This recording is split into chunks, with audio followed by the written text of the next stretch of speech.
Greetings, my rare hunters! It is I, MariK! Welcome back to another Dragon Ball Super update video. Today, Bandai released for us the entire red lineup for the Tournament of Power set we're getting next month. And this set is just crazy. If this is what they did to red, I'm really excited to see what they do to blue, green, and yellow. But without further ado, let's get right into it. We're going to start with our new red Vegeta leader. The first thing you notice looking at this card is that he has a unique ability to him called Warrior of Universe 7. It's a permanent that says treat Universe 7 cards in all areas as if they had no specified cost. So for example, if you played any Universe 7 card that has an energy cost of 3 but specifies one of those has to be blue, that specified blue just doesn't count. So you can basically play any of the Universe 7 cards as colorless cards. They're going to have no specified energy, so you can use whatever energy you have available. You could have 4 different colored energies. It's not going to make a difference. It's going to be really interesting to see what you can do with that ability. To me, he kind of comes off as like a slightly better Vegito. And I say slightly better because I think his abilities are better. Although overall, Vegito does have the Vegito-specific cards like Hyper Rush and that such. His auto, once per turn, when you attack with a Saiyan battle card, if that card is Universe 7 or 6, draw a card. So you get your early draw power off of that ability, and more than likely you're going to be running a lot of Saiyans. They're going to be Universe 7 or 6, which I thought was unique to the card that it specifies that you can use Universe 6 as well. They just won't get that no specified cost. And then when you awaken him, you choose 2 energy and switch them to active mode. On the awaken side, once per turn when you attack with a Saiyan battle card, if that card is Universe 7 or 6, draw 1 card and then choose the attacking card. The chosen card and this card both gain 5,000 power for the duration of the turn, so it's going to be really cool to see how you can take advantage of his ability to give all of your characters boosts. That's why I think he's a little bit better than the Vegito, because Red Vegito's abilities are just kind of trash in comparison. The only thing he does for you is allow you to manipulate your energy a little bit better. Up next, we've got a new super combo, Backbone of Universe 7 Son Goku. The really unique part to these new super combos, it says when you combo with this card, if your leader card is Universe 7, specifically that Vegeta, and you have 5 or less life, draw 1 card and it gains 10,000 power. So you don't have to be awakened. You don't have to be down to 4 or less life. You can actually be at 5, which means you can play this card a lot sooner than you could the other ones. Also, because he happens to be a Saiyan, you can search him out with so many cards that you have in your deck, mainly things like Planet Vegeta or the 1-drop green Trunks Bridge to the Future. It's going to be really cool to see what else we can do with these new Universe 7 specific cards.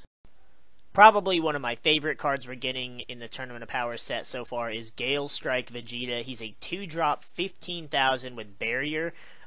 I think that's going to be a really powerful turn 2 play, especially considering not a lot of cards will be able to get over him, and his barrier ability will protect him from any early destruction effects, such as Boo Make You Cookie and Speedy Surprise Attack.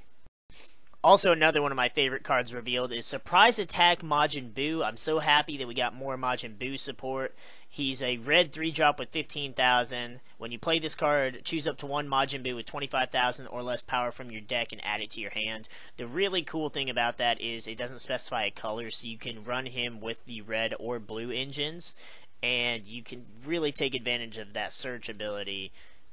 And 25,000 power or less, you can search for any of the boos that you want outside of Grand Evil Absorption and the Ultimate Evil EX Evolve.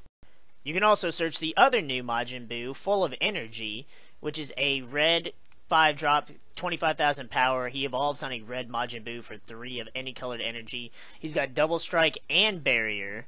And his activate main says choose 1 card in your life, add it to your hand. This card gains 5,000 power for the duration of the turn. The cool part about that ability is not only is it not once per turn, so you can keep doing it, keep adding cards to your hand, get some card advantage, get a lot of power on him. He's already at 25,000, so he's going to hit pretty hard.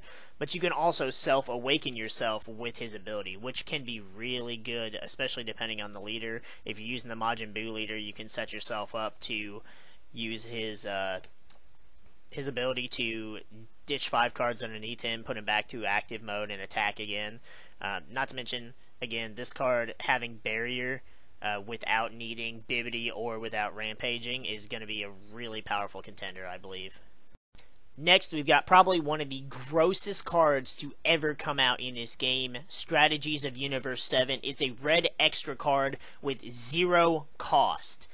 Activate main, choose all red Saiyan cards in your battle area. They gain barrier until the end of your opponent's next turn.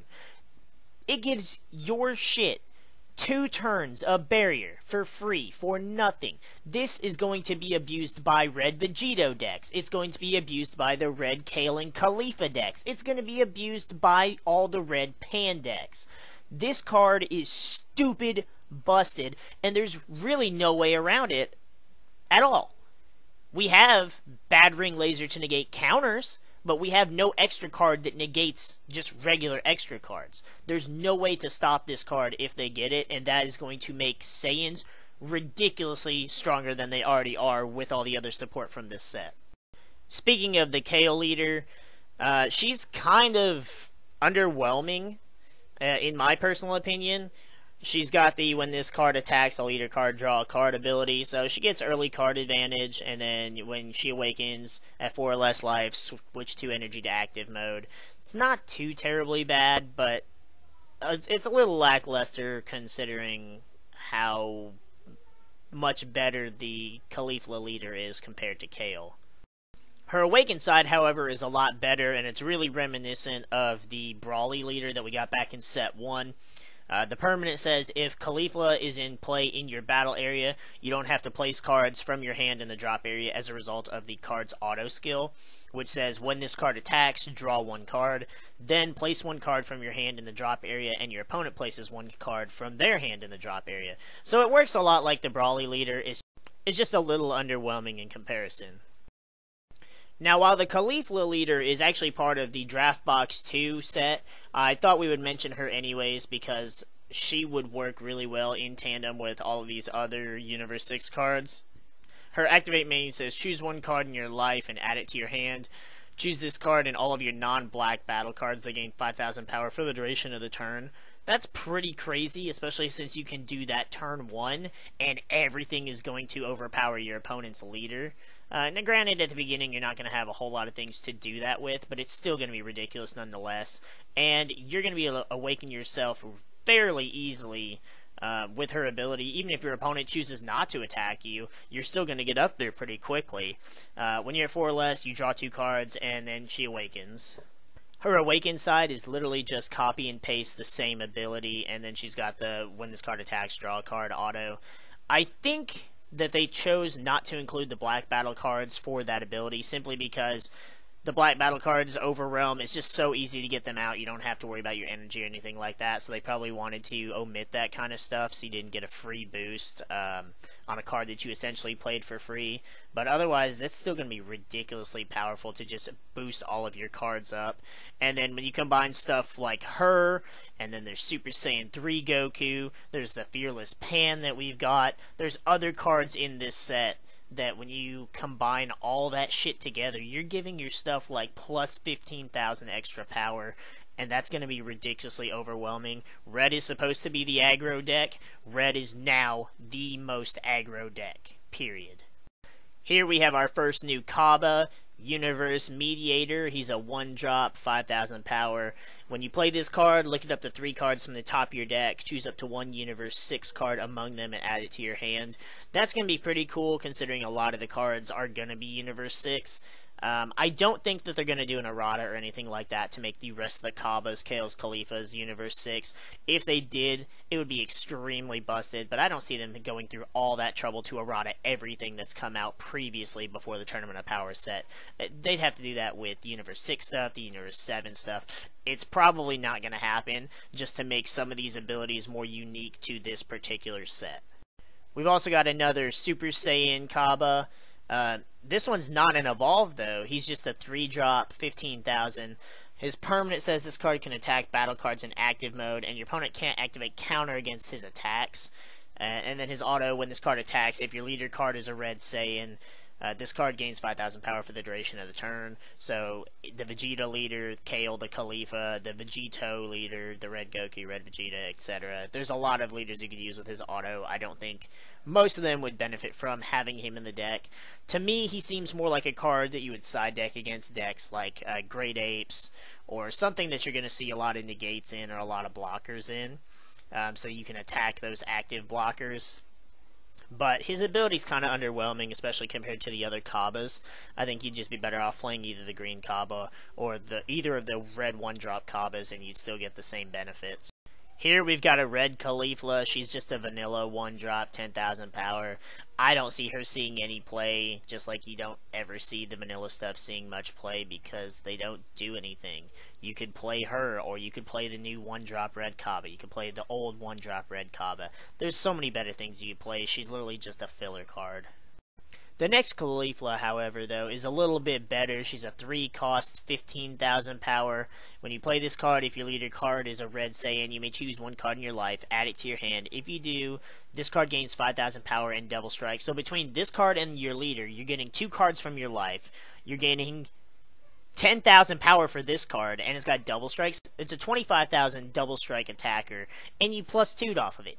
And potentially awakened, which you're going to draw more cards because of.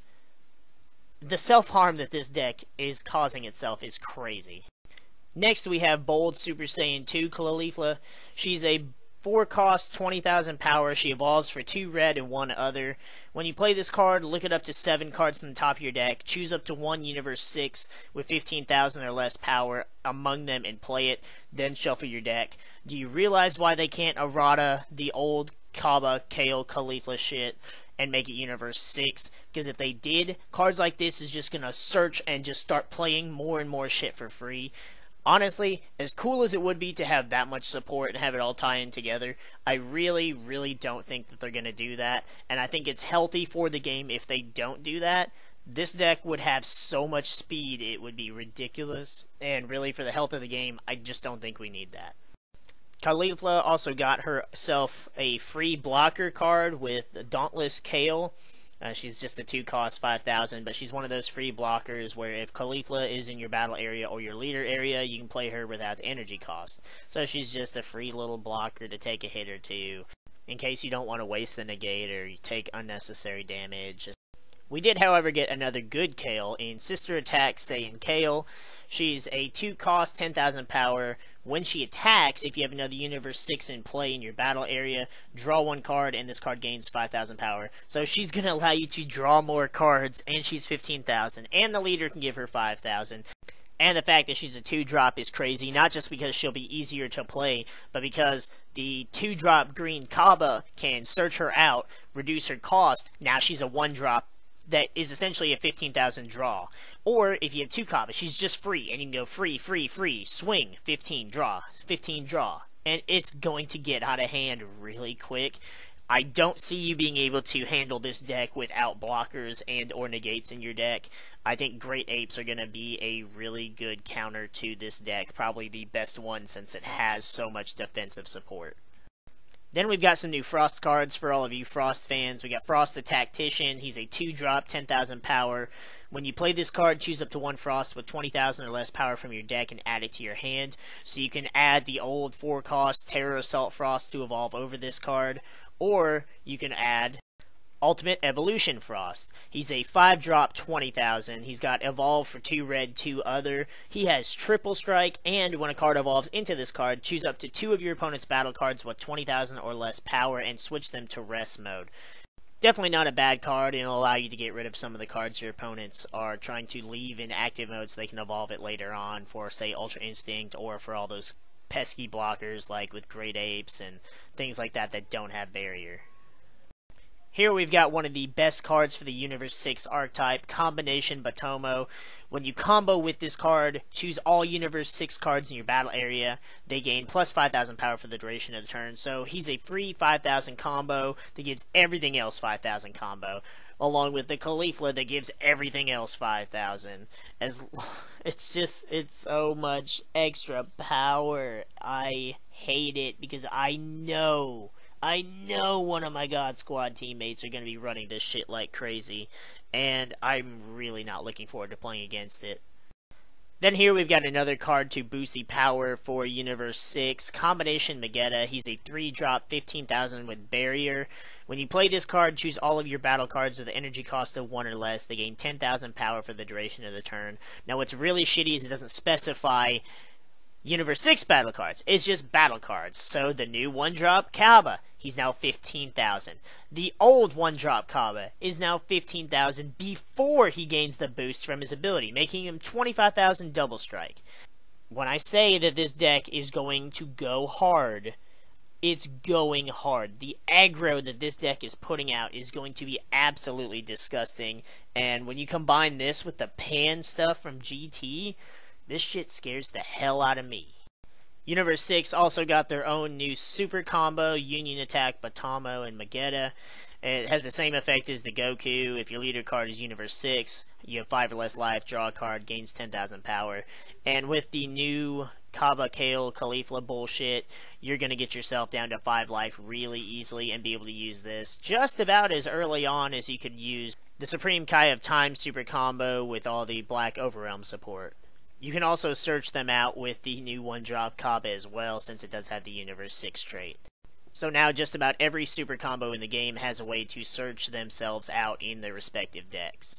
One of the last cards we're going to go over is Dimension Leaper Hit. I left this card for last because I really like this card and I wanted to be able to discuss it a little bit along with the negate that we got. He's a 3-drop, 15,000 power that says, activate main, send this card to the warp. At the beginning of your next turn, if your leader card is Universe 6, play this card from the warp in its owner's battle area. You're going to be able to constantly warp him away to keep him alive, so you can evolve him into a lightning fast hit and to get that burn damage. So, in a way, he's like the promo hit, but better, but also worse. While you don't have to discard for his ability, and you get to keep that hand advantage up, when this guy attacks, he can die at any moment. He doesn't have the same kind of invulnerability that the promo hit has. So you kind of have to weigh your options of which one you would prefer to play. You could also side deck one, run the other, or you could run all of them. This would actually probably be the better option to run 4 of Dimension Leaper Hit and 4 of the promo hit and just not bother with the 2-drop hit at all, since he's just a vanilla attacker and he serves no purpose other than the fact that he's just there to kind of try and stay alive. I figure with this one you may as well have the ability to remove him, send him to the warp, and keep him alive. The last card revealed is a red negate called Time Kicker. Personally, I think this card should have just been called Time Skip, but hey, that's Bandai for you. It's a counter that says, negate the attack. If your leader card is Universe 6, choose up to 1 attacking battle card and send it to the warp. At the end of the turn, your opponent plays the card sent to the warp with this skill in its owner's battle area from the warp. So you get to make that card go away for a turn, but it specifies choose up to 1 attacking battle card, which means you don't have to send one to the warp if you wanted to leave it there, but I don't see what the point would be. And I wouldn't think you can choose a different battle card in active mode, because even though it's in active mode, that doesn't mean it's attacking. That doesn't mean it's going to attack at all that turn. So the wording is kind of odd to me. Maybe the ruling is just off, or maybe I'm just missing something. But that's all the cards revealed in the Tournament of Power set coming out next month. So far, Red is looking to be a really strong, really aggressive contender, and I think Red is finally going to start seeing a lot more play than it usually does. It's been kind of the worst color in my personal opinion, as well as it's seen the least amount of play at locals outside of Pan and Dr. Mew. But it'll be nice to see what the other colors do as well. When that information drops, we'll be sure to do another update video on it. But that's going to wrap this up for us here. If you guys enjoyed this analysis of all the new Red support, hit that like button down below for us. You know, we appreciate the support. We appreciate all the new subscribers as well. We're up to 318 now, and the support has just been crazy fantastic, and I appreciate each and every one of you. We got more Dragon Ball Super content on the way. We should have some new deck profiles up on this weekend, and I'm really looking forward to this new set. especially all the Yellow Universe 11 support we'll be getting. I'm interested to see how good that'll be. Not too terribly interested in blue, although, you know, we'll be getting a lot of Universe 7 stuff for all four of the colors, so that'll be cool to see as well. Green, I really have no interest in, but I'm going to cover it anyways, because I really want to get down to the nitty-gritty and figure out how best to beat the stupid beauty bitches. But we're going to go ahead and get the frig out of here now, and we'll see you guys in the next video.